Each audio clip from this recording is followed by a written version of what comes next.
Schools across the country are starting to ban homework. Elementary school students have an average of around 4.5 hours of homework a week, while high schoolers get an average of about 7.5 hours.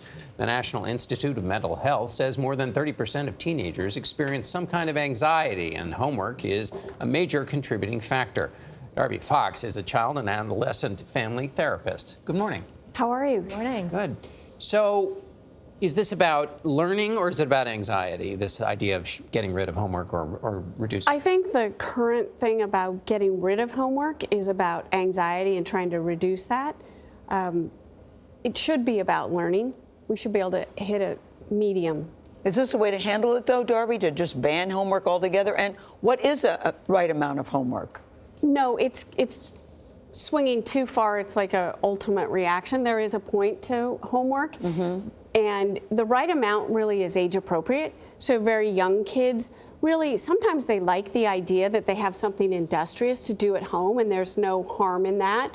But they need time to just play and explore and become kind of curious. As we get older, 4th grade, you can have 45 minutes, an hour, up in through high school, 2.5 hours.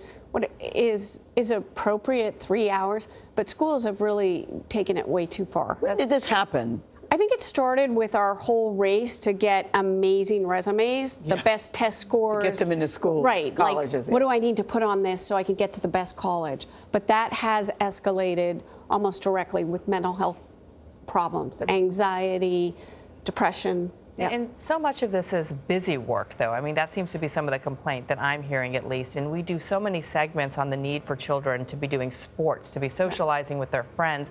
A lot of parents say there's just not enough time in the day. Are those factors as well? Those are important factors, and it should be thought about as a supplement, not a supplement to what they learn in school. Sometimes there is merit in repeating something or experiencing it in a different way or a different venue, that we learn better that way. That's how our brains take it in.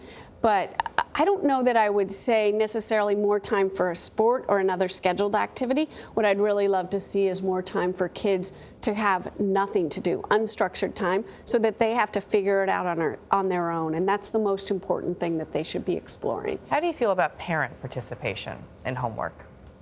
Parents should guide, but they don't need to be doing Asking for a it. friend. Why are you asking that question? Yeah. First grade is fun.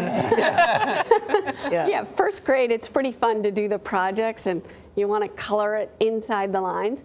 But I think it's more important to think about if they can't manage it on their own in a small amount of time, and that's part of the task, is how do I manage this? What's enough? And then when can I move on? That's important to learn, but parents' involvement and over-involvement is an issue. And what should parents do, Darby, if they see their kids are just totally overwhelmed either by the time or the kind of homework they have? If they're really overwhelmed, they should let the school know, the teachers, and if there's not an appropriate response, follow it to the next level. Is it the principal or whoever is the next in command? Usually that might alarm us that there's some kind of learning disability or a processing problem if it's really overwhelming, or the teachers are just simply giving too much work. Yeah. It may also be a good opportunity to establish more of a relationship with the teacher. Right. Right? Right. Well, these are all great tips. Thank you so much. Thank for coming you. on. We appreciate Thanks for it. having me.